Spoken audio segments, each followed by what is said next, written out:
तो last video में हम लोग देखे थे और पढ़ रहे थे डिटर्मिनेशन ऑफ वाटर कंटेंट। और डिटर्मिनेशन ऑफ वाटर कंटेंट में जो लास्ट मेथड था pycnometer method.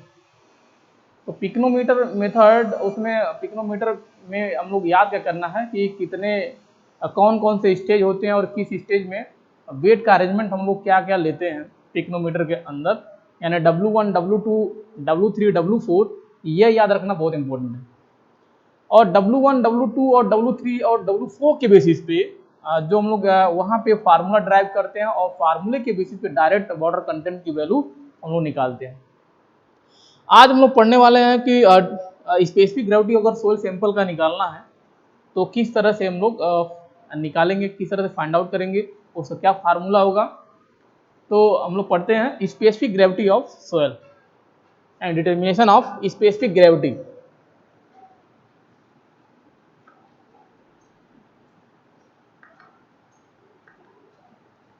Specific gravity of soil.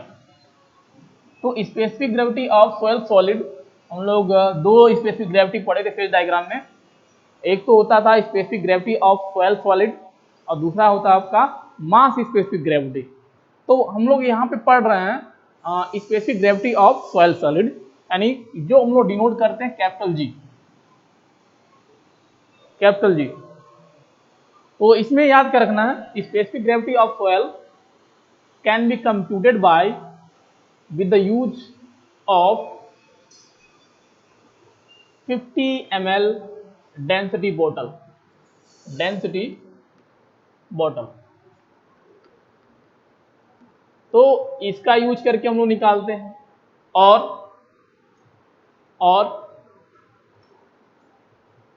5000 ml flask यह यूज करके निकालते हैं। फ्लास्क या तो with the help of pycnometer, pycnometer हम लोग स्पेसिफिक ग्रेविटी निकालते हैं। तो या तो डेंसिटी बॉटल का यूज करते हैं स्पेसिफिक ग्रेविटी फाउंड आउट करने के लिए, या तो फ्लास्क जिसकी कैपेसिटी क्या होगी 500 ml, या पिक्नोमीटर का हेल्प करके हम लोग यूज करके हम लोग स्पेसिफिक ग्रेविटी फाइंड आउट करते हैं। कभी कभी अगर फाइन ग्रेन सोयल है, fine grain soil, grain soil, तो उस केस में क्या करते हैं, उस केस में जो वाटर लेते हैं एजेंट, वाटर, उसको वो रिप्लेस करते हैं इससे, या तो केरोसिन ऑयल यूज कर लेंगे वाटर की जगह, केरोसिन ऑयल, या तो हम लोग यूज करेंगे पैराफिन ऑयल, पैराफिन ऑयल, या तो हम लोग यहां पे यूज करते हैं व्हाइट स्पिरिट, व्हाइट स्पिरिट। तो अगर फाइन ग्रेन सोयल की स्पेसिफिक ग्रेविटी निकालना है तो वहां पे जो हम लोग स्टैंडर्ड सॉल्यूशन लेते हैं, हम लोग पढ़े थे कि specific gravity of soil solid में क्या होता है, जो हम लोग किसी स्टैंडर्ड सॉल्यूशन या किसी मानक जो बॉडी होगी या मटेरियल होगा उसके रिस्पेक्ट में किसी मटेरियल की या किसी बॉडी की हम लोग स्पेसिफिक ग्रेविटी फाइंड आउट करते हैं। तो वाटर को हम लोग स्टैंडर्ड मान के चल रहे थे, मानक लेके चल रहे थे, और उसमें जो हम लोग कंसीडर करते थे वाटर के लिए एट 4 डिग्री टेम्परेचर, यानी 4 डिग्री टेम्परेचर पे जो भी इसके डिस्क्रिप्शन होते हैं वाटर के, उसके बेसिस पे, उसके रेस्पेक्ट में हम लोग किसी दूसरे मटेरियल का स्पेसिफिक ग्रेविटी फाइंड आउट करते थे। तो अगर फाइन ग्रेन सोयल है तो फाइन ग्रेन सोयल केस में जो मानक हम लोग वाटर लेके चल रहे थे, वाटर नहीं लेके चलेंगे, उसके जगह केरोसिन ऑयल भी हम लोग यूज कर सकते हैं, या तो पैराफिन ऑयल यूज करते हैं, या तो व्हाइट स्पिरिट यूज करते हैं। लेकिन याद रखेंगे ये केवल फाइन ग्रेन सोयल के लिए अप्लाई करेंगे। अब यह एजेंट क्यों यूज करते हैं, इसके पीछे रीजन क्या है? तो इसके पीछे रीजन ये है कि इसमें जो वेटिंग एबिलिटी होती है, यानी भिगोने की जो क्षमता होगी, यानी ये क्या होता है, बेटर वेटिंग एजेंट होता है। यानी पोर के थ्रू इसकी जो मूवमेंट होगी, पोर के थ्रू इसका जो मूवमेंट होगा वह बहुत ज़्यादा होता है एज कंपेयर टू वाटर। तो वेटिंग ये बेटर वेटिंग एजेंट होता है, better wetting agent as compare to water, as compare to water, as compare to water. इसलिए हम लोग फाइन ग्रेन सोयल के केस में जो वाटर होता है उसके जगह केरोसिन या पैराफिन ऑयल या वाइट स्पिरिट यूज कर सकते हैं। तो फिलहाल स्पेसिफिक ग्रेविटी के लिए हम लोग इतना याद रखेंगे, अगर इसको फाइंड आउट करना है तो 50 ml डेंसिटी बोतल यूज करते हैं या 500 ml फ्लास्क या पिक्नोमीटर यूज करेंगे। और फाइन ग्रेन सोयल है वहाँ पे वाटर जो हम लोग मानक लेते थे डेफिनेशन के लिए, जो हम लोग डेफिनेशन लिए थे इसका स्पेसिफिक ग्रेविटी ये होता है, अगर हम लोग यूनिट वेट के फॉर्म में अगर इसको डिफाइन करते थे तो होता था ratio of unit weight of soil solid to ratio of unit weight of water.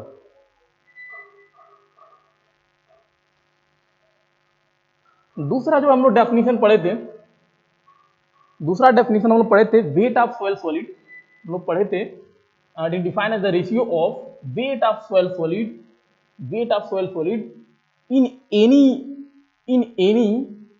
Volume. तो हम लोग पढ़े थे कि अगर वो वॉल्यूम एनी वॉल्यूम क्या है, Vs है। तो डेफिनेशन क्या था, define as the ratio of weight of soil solid in any given volume to weight of equivalent water in the same volume. तो नीचे हम लोग ले रहे थे वेट ऑफ वाटर, तो वेट ऑफ वाटर अगर हम लोग निकालना है, वेट ऑफ वाटर यहाँ रखना है, लेकिन कंडीशन क्या है कि इसी वैल्यू में होना चाहिए। तो अगर ये वैल्यू हम लोग यहाँ लेते हैं और इसको वेट बनाते हैं तो वैल्यूम इंटू डेंसिटी या यूनिट वेट, तो ये क्या हो जाता है वेट। तो यहाँ पे हम लोग ये चीज पूछ सकते हैं। तो एक डेफिनेशन ये भी। तो जनरली जब भी फाइंड आउट करना होता है स्पेसिफिक ग्रेविटी, तो यहाँ पे जो हम लोग फार्मूला यूज करेंगे, फार्मूला हम लोग ये यूज करते हैं। तो सबसे बेस्ट फार्मूला अगर यहाँ पे देखा जाए स्पेसिफिक ग्रेविटी और सोयल सॉलिड का, तो हम लोग ये लेते हैं। तो यहाँ पे फिलहाल जो हम लोग मेथड पढ़ने वाले हैं तो वो हम लोग पढ़ेंगे determination of specific gravity of soil solid bye pycnometer. तो पिक्नोमीटर की हेल्प से हम लोग स्पेसिफिक ग्रेविटी कैसे फाइंड आउट कर लेंगे ये देखते हैं। तो प्रोसीजर में क्या रखना है, प्रोसीजर में फर्स्ट प्रोसीजर यानी फर्स्ट स्टेज में क्या करेंगे, पिक्नोमीटर हम लोग लेंगे, इम्पटी पिक्नोमीटर, उसका वेट कर लेंगे। तो फर्स्ट स्टेज में हम लोग इम्पटी पिक्नोमीटर लेंगे, उसका वेट करेंगे। तो W1 क्या होगा, weight of empty pycnometer. Second stage में क्या करेंगे, सेकेंड स्टेज में जो आपका पिक्नोमीटर है यानी W1 वेट है, उसके अंदर क्या रखेंगे, ड्राई सोयल रखेंगे, याद रखेंगे ड्राई सोयल। तो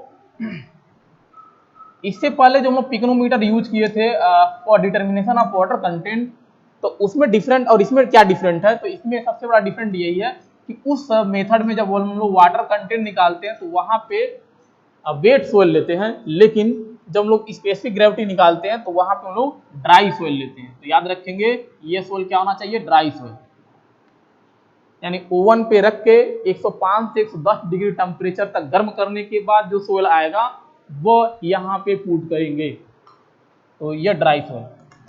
तो अगर इसका हम लोग वेट करें वेट मशीन से तो W2 आएगा। W2 में होगा क्या, W2 में एक तो होगा आपका W1 होगा, W1 क्या यानी वेट ऑफ पिक्नोमीटर, W1 क्या वेट ऑफ पिक्नोमीटर, प्लस क्या होगा, तो सेकंड में हम लोग ड्राई सोयल डाले हैं पिक्नोमीटर के अंदर, तो वेट ऑफ ड्राई सोयल,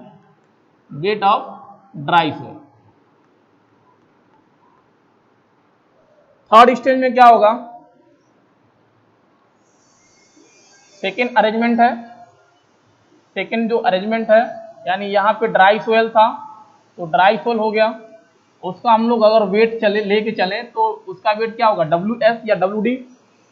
अगर इस ड्राई सोयल का वेट के फॉर्म में फेज अगर डायग्राम से रिप्रेजेंट कर रहे हैं तो जो भी वेट आएगा उसको हम लोग डिनोट कर सकते हैं W सफिक्स में S या इसको रिप्रेजेंट कर सकते हैं WD से। तो ये सोयल अभी, और इसमें क्या करेंगे, वाटर भर देंगे। बाकी जो पोर्शन बचा होगा, खाली होगा, उसमें वाटर भर देंगे। फिर इस पूरे अरेंजमेंट का वेट करेंगे, वेट मशीन से जो भी रीडिंग आएगा नोट कर लेंगे W3। तो W3 अगर हम लोग वेट करके निकालेंगे तो W3 देगा क्या, तो W3 क्या देगा, एक तो W2 क्या है, ड्राई सोयल का वेट है प्लस वेट ऑफ पिक्नोमीटर है। तो W3 इक्वल हो जाएगा W2 प्लस और क्या चीज हुआ है थर्ड स्टेज में, इसमें हम लोग वाटर भर दिए हैं, तो plus wait of water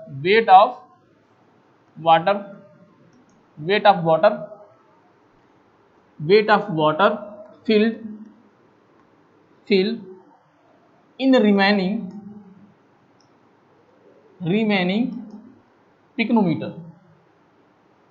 pycnometer, यानी जो बचा हुआ पोर्शन था उसमें क्या कर दिए हैं, उसमें वाटर फिल कर दिए, तो उसका वेट, तो ये आपका रीडिंग देगा W3। नेक्स्ट स्टेज में क्या करेंगे, पूरा का पूरा पिक्नोमीटर खाली करेंगे और केवल इसके अंदर पूरा का पूरा वाटर फिल कर देंगे, भर देंगे। फिर उसका वेट करेंगे, तो जो भी रीडिंग मिलेगा उसको हम लोग डिनोट करते हैं W4 से। अब W4 में है क्या, W4 में एक तो W1 है, W1 क्या था, वेट ऑफ पिक्नोमीटर, तो यहाँ पिक्नोमीटर लिए हैं तो W1 होगा, प्लस क्या है, प्लस वाटर दिख रहा है तो weight of water fully filled, पूरा का पूरा भरा हुआ है वाटर से, तो इसलिए फुली फिल्ड इन पिक्नोमीटर। तो बस यही समझना सबसे इंपॉर्टेंट है, W1 होता क्या, W2, W3, W4 है क्या। अब हमें स्पेसिफिक ग्रेविटी निकालना है, तो स्पेसिफिक ग्रेविटी के लिए हमें क्या चाहिए, ऊपर हमें चाहिए सोयल के लिए, जो सोयल में सोयल सॉलिड है उसका वेट हमें क्या चाहिए। अगर specific gravity of soil solid निकालना है सोयल का, तो हमें चाहिए वेट ऑफ सॉलिड पार्टिकल, किसके लिए, सोयल के लिए, यानी सोयल सैंपल, जिस सोयल सैंपल के लिए स्पेसिफिक ग्रेविटी निकालना है उस सोयल में जो सॉलिड पार्टिकल है उसका वेट चाहिए। तो W1, W2, W3, W4 अगर क्लियर है तो उसके बाद हम लोग निकालते हैं वेट ऑफ सोयल सॉलिड। तो लिखेंगे वेट ऑफ सोयल सॉलिड, यहां से वेट ऑफ सोयल सॉलिड, तो सोयल सॉलिड का अगर हम लोग वेट निकालेंगे तो उसको ऐसे भी बोल सकते हैं वेट ऑफ ड्राई सोयल। अगर सोयल आपका ड्राई है, वेट ऑफ ड्राई सोयल, अगर सोयल आपका ड्राई है तो उसका वेट अगर निकालेंगे तो वह डायरेक्ट क्या देगा, सॉलिड के वेट के इक्वल देगा। तो अगर हम सोयल की बात करें, सोयल के केस में निकालना है, तो सोयल आपका कहाँ है, सेकंड स्टेज में। तो सेकंड स्टेज में क्या है, सोयल ड्राई है, अगर इसका वेट मिल जाए तो वही हमें निकालना है। इसका वेट क्या निकल के आएगा, WS देगा डायरेक्ट, तो WS देगा। तो अगर हमें इसका वेट निकालना है तो याद रखेंगे क्या है, W2 है, पूरा वेट कितना है, W2। अगर W2 में से W1 माइनस करेंगे, अगर W2 में से W1 माइनस करेंगे तो क्या मिलेगा, वेट ऑफ ड्राई सोयल, हमें यही निकालना है। तो weight of dry soil equal to क्या लिख सकते हैं, W2 माइनस W1। तो ऊपर वाला टर्म निकल गया, अब नीचे वाला पोर्शन निकालना है, यानी क्या नीचे निकालना, वेट ऑफ वाटर, ये क्या है, वेट ऑफ वाटर। लेकिन कंडीशन क्या है कि जितने वॉल्यूम में यह सॉलिड का वेट है, जितने वॉल्यूम में यह सॉलिड का वेट है उतने ही वॉल्यूम में वाटर का वेट निकालना है। जितने वॉल्यूम में यह सॉलिड का वेट है उतने ही वॉल्यूम में वाटर का वेट निकालना है। इसका मतलब अगर हम लोग फिगर थर्ड और फोर्थ देखें, अगर थर्ड और फोर्थ, तो अगर इसकी वैल्यू हम लोग ले रहे हैं VS, अगर इसकी वैल्यू हम लोग ले रहे हैं VS, तो VS वैल्यूम में फोर्थ वाले में कितना वैल्यूम वाटर का है, थर्ड से अगर फोर्थ में देख रहे हैं तो अगर इस ड्राई सोयल का वैल्यूम VS है और फोर्थ में क्या है, यानी VS वैल्यूम में जो वाटर आया है उसका वेट क्या है वही निकालना है। फोर्थ में क्या करना है, यानी थर्ड से अगर देखें तो थर्ड में जो Vs है फोर्थ में जा रहे हैं, तो फोर्थ में Vs में जितना वाटर फिल हुआ है उसका वेट निकालना है। तब हम लोग निकालेंगे वेट ऑफ वाटर। इसके बाद लिखेंगे wait of water, wait of water from stage third. तो स्टेज अगर थर्ड से अगर वेट ऑफ वाटर निकालना है इस स्टेज से, तो स्टेज थर्ड आपका ये है और स्टेज फोर्थ का है क्या है ये आपका। तो अगर स्टेज थर्ड से वेट ऑफ वाटर निकालेंगे तो weight of water from stage third. तो वेट ऑफ वाटर निकालना हमें, तो वेट ऑफ वाटर निकालने के लिए क्या करेंगे, तो टोटल वेट कितना है W3। इसमें से क्या माइनस करेंगे, इसमें ड्राई सोइल वाला पोर्शन हटा देंगे तो वेट ऑफ यानी W2 माइनस करेंगे। देखिए क्या है ये W2, तो W3 में से ये W2 इधर लाएंगे तो क्या बचेगा वेट ऑफ वाटर। तो सिंपल है, क्या आ जाएगा W3 माइनस W2। तो weight of water from 3 stage equals to W3 minus W2। अब सेम चीज हम लोग सेम वाटर चीज क्या जो वेट होगा फोर्थ से निकालेंगे। तो weight of water from stage fourth. तो फोर्थ स्टेज में अगर हम लोग निकालेंगे वेट ऑफ वाटर तो क्या आएगा, फोर्थ देखते हैं क्या है। तो फोर्थ इक्वल टू है W1 plus wait of water. हमें क्या निकालना है, ये चीज निकालना है। तो W1 को इधर ले आएंगे, तो weight of water from fourth stage लिख सकते हैं W4 माइनस W1।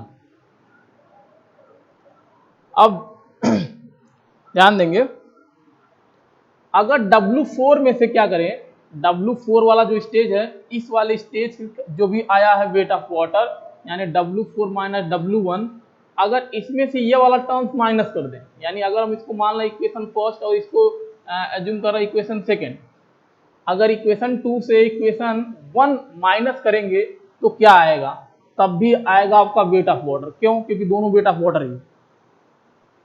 तो अगर 2 में से 1 माइनस करेंगे तो क्या मिलेगा वेट ऑफ वाटर। लेकिन इस दौरान इस डिफरेंस निकालने के दौरान क्या होगा कि जिस भी वैल्यू में ये वाटर का वेट आएगा वो इक्वल होगा कितना, Vs के इक्वल हो जाएगा। फोर्थ वाला माइनस करेंगे यानी ये वाटर इसका वेट माइनस इसका वेट करेंगे तो क्या आएगा, किसका वेट आएगा, यानी इतने वॉल्यूम में कितना वाटर का वेट है ये निकल जाएगा। तो सिंपल हम लोग ये वाला जो सेकंड इक्वेशन क्या बता रहा है, जो वाटर भरा है पूरा का पूरा इसका वेट, और पहला इक्वेशन क्या बता रहा है ये जो वाटर भरा है उसका वेट।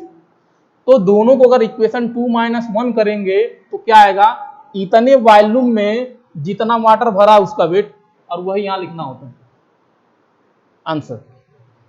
तो लिखेंगे wait of water equivalent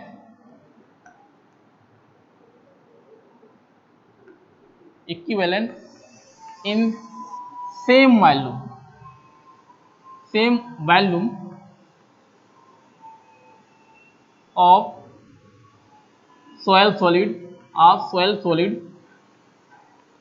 equals to, तो क्या लिखेंगे इक्वेशन 2 माइनस इक्वेशन 1, इसको माइनस करेंगे तो क्या आएगा W4 minus W1 minus W3 minus W2, तो ये आ गया।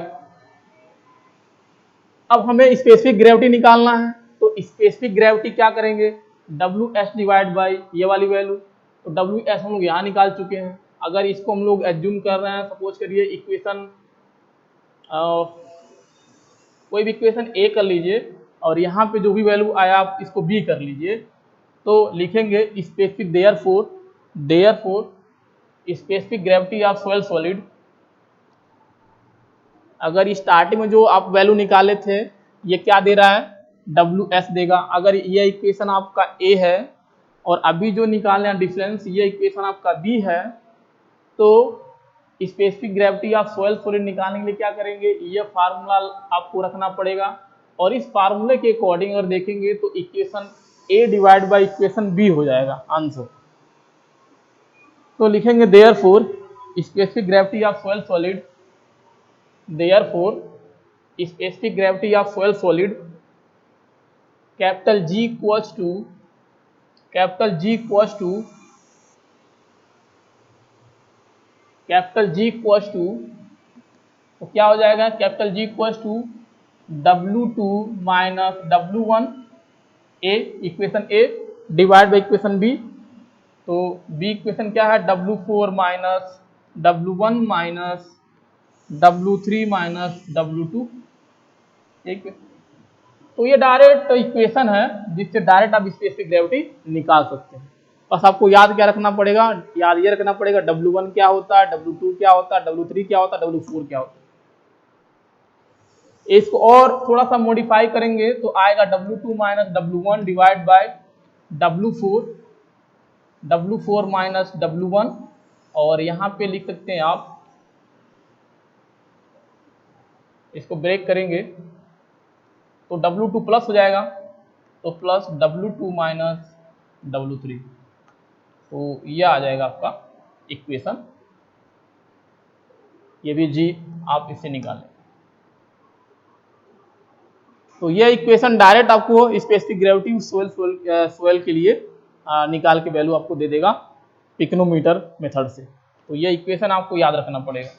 तो कभी कभी न्यूमेरिकल में क्या होता है कि डेटा दिया होगा, यानी W1, W2, W3, W4 दिया होगा और आपसे कहेगा इस सोयल सैंपल के लिए स्पेसिफिक ग्रेविटी निकालिए, तो यह फार्मूला आपको याद करना पड़ेगा। यह फार्मूला डायरेक्ट अप्लाई करेंगे, वहां पे वैल्यू पुट करेंगे, आंसर। सेकेंड क्या हम लोग को फाइंड आउट करना है, second unit weight of soil sample है, यानी जो हम लोग फेज डायग्राम में यूनिट वेट ऑफ सोयल पढ़े हैं, उसको किसी पर्टिकुलर सोयल के लिए जो भी सोयल हम लोग फील्ड से ला रहे हैं उस सोयल में अगर चेक करना है कि प्रेजेंट टाइम में यूनिट वेट कितना है, तो वो फाइंड आउट कैसे करेंगे उसके बारे में हम लोग पढ़ेंगे। तो नेक्स्ट जो टॉपिक है unit weight of soil. Next क्या है, unit weight of soil.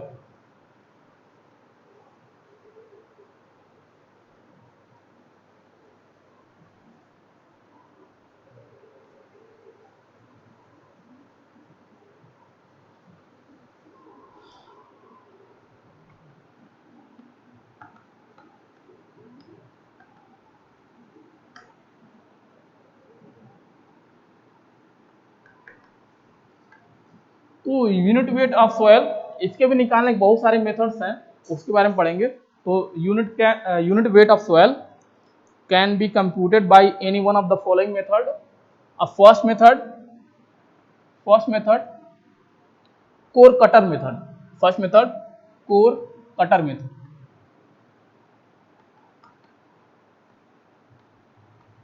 Core cutter method, तो कोर कटर मेथड जो होता है आपका फील्ड मेथड भी होता है और इसको कह सकते हैं लेबोरेटरी मेथड। दोनों जगह, क्योंकि दोनों जगह हेल्प करते हैं, यह कोर कटर मेथड यूज करते हैं सोयल का यूनिट वेट निकालने के लिए। तो वैसे ये अप्लाई करेंगे फील्ड के अंदर, लेकिन जो भी टूल्स होते हैं यह लेबोरेटरी मिल जाएंगे आपको, और वेट ला के करते हैं लेबोरेटरी के अंदर, इसलिए इसको बोल सकते हैं field as well as laboratory method.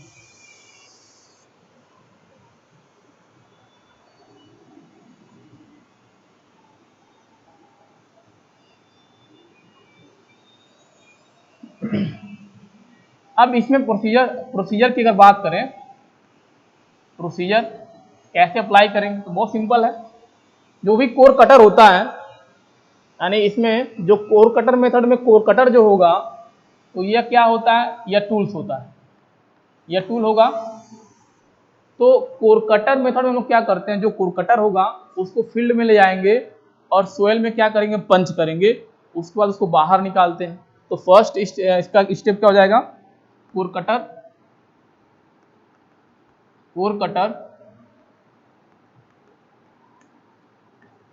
Punch into soil and taken out. तो सबसे पहले क्या करेंगे, सोइल के अंदर पंच करते हैं, उसके बाद उसको बाहर निकाल लेते हैं। बाहर निकालने के बाद लोग वेट करेंगे। बाहर निकालने के बाद हम लोग क्या करेंगे, देन वेट। बाहर निकालने के बाद वेट निकालेंगे। अगर वेट आप कैलकुलेट किए, सपोज करिए आपका जो भी वेट आया उसको वो डिनोट करते हैं W2 से। तो जो वेट करेंगे तो कोर कटर लेके जाना है फील्ड में, सोयल में, जिस सोयल के लिए यूनिट वेट फाइंड आउट करना है उसमें क्या करेंगे, पंच करेंगे। पंच करने के बाद उसको बाहर निकालेंगे। बाहर निकालने के बाद आप तुरंत उसको क्या करेंगे, वेट करेंगे। जब वेट करेंगे तो रीडिंग क्या मिलेगा, जो भी रीडिंग मिलेगा उसको हम लोग डिनोट करते हैं W2 से। तो जो भी कोर कटर है उसकी खुद की वेट पता होगी। जो कोर कटर हम लोग यूज करेंगे सोयल सैंपल के लिए यूनिट वेट फाइंड आउट करने के लिए, उसका वेट पता होगा। तो वेट ऑफ कोर कटर, ये आपको पता होगा, यानी उस पर लिखा रहता है कितने वेट का है कोर कटर, तो उसको डिनोट करते हैं हम लोग W1 से। तो वेट ऑफ कोर कटर कितना हो रहेगा, W1। ठीक है, इसका वैल्यूम भी पता होगा, और वैल्यूम अगर निकालना, यानी कोर कटर का वैल्यूम कितना है तो ये भी पता होगा, ये लिखा होगा कितने वैल्यूम है।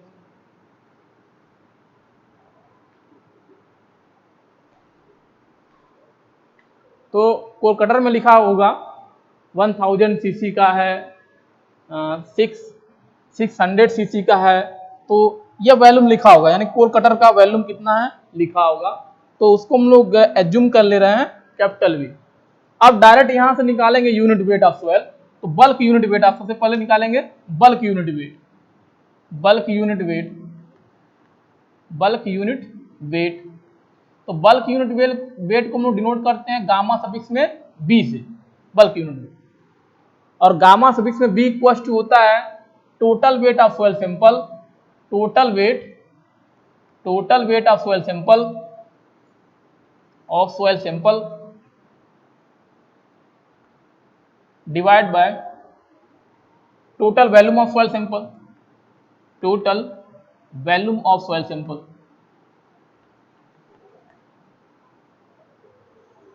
तो जो भी रीडिंग आप निकालें W2, W1 या आपका टोटल वॉल्यूम V, उसके बेसिस पे अगर ये फार्मूला अप्लाई करेंगे तो ये आपका आएगा वेट ऑफ सोयल सैंपल। तो वेट किए थे आपका निकला था W2, तो W2 में से क्या करेंगे, W1 माइनस कर देंगे। W1 है क्या, वेट ऑफ कोर कटर। तो कोर कटर का इसमें से वेट निकल जाएगा, बचा क्या, जो सोयल कोर कटर के अंदर फिल हो गया था, यानी जब पंच किए थे तो जो उसके अंदर फिल हो गया था उसका वेट आ जाएगा, डिवाइड बाय, यानी वो सोयल सैंपल कितने वैल्यू में भरा है, तो जो कोर कटर का वैल्यूम होगा उतने ही वैल्यू में क्या होगा, सोयल भरा होगा। तो डिवाइड बाय बी आंसर। तो बल्क यूनिट वेट इस तरह से निकाल लेते हैं। अगर बल्क यूनिट वेट निकल गया है आपका, बल्क यूनिट वेट आप निकाल लिए हैं इस फार्मूले का यूज करके, और आपसे कह रहा है कि dry unit weight find out करिए, और आपसे बोल रहा है dry unit weight find out करिए, तो सबसे पहले क्या करेंगे, ड्राई यूनिट वेट निकालने के लिए आपके पास वाटर कंटेंट उस सोयल सैंपल का, जिस सोयल सैंपल के लिए ड्राई वेट निकालना है वाटर कंटेंट पता होना चाहिए। तो क्या करेंगे, सबसे पहले ड्राई वेट अगर निकालना है, ड्राई यूनिट वेट, तो इससे पहले क्या करेंगे, वाटर कंटेंट निकालेंगे। क्या करेंगे, वाटर कंटेंट निकालेंगे। वाटर कंटेंट कैसे निकालेंगे, तो जो हम लोग पढ़े हैं 7 मेथड, उसमें से कोई एक मेथड अप्लाई करेंगे। सपोज करिए ओवन ड्राइंग अप्लाई कर रहे हैं, तो ओवन ड्राइंग अप्लाई कर लीजिए, तो क्या रीडिंग आ जाएगा, आपको वाटर कंटेंट विजुअल सिंपल का मिल जाएगा।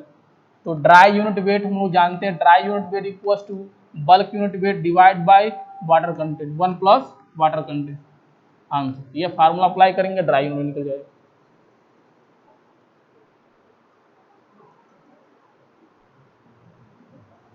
सेकेंड,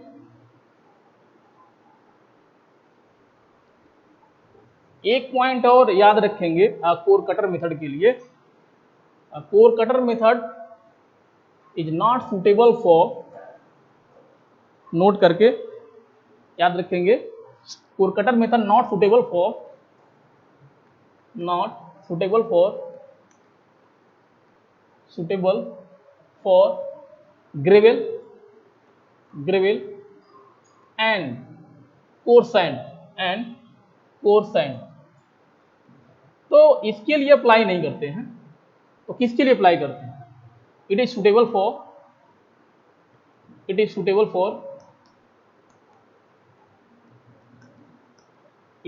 फॉर सैचुरेटेड इसलिए क्योंकि कोर कटर को आपको मैनुअली, यानी मैक्सिमम प्रयास करते हैं जो कोर कटर हम लोग पंच करें सोयल के अंदर वो मैनुअली हो जाए। तो इसलिए जो सोयल का कंडीशन होना चाहिए थोड़ा सा वेटी होना चाहिए, इसलिए सैचुरेटेड वर्ड यूज करते हैं। तो सैचुरेटेड कोहेसिव सोयल यानी fine grain soil, cohesive soil. अगर ये सोयल है तो हम लोग अप्लाई करेंगे core cutter method.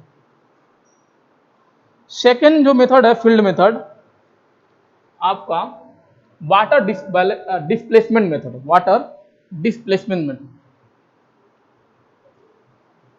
Second method आपका वाटर डिस्प्लेसमेंट मेथड।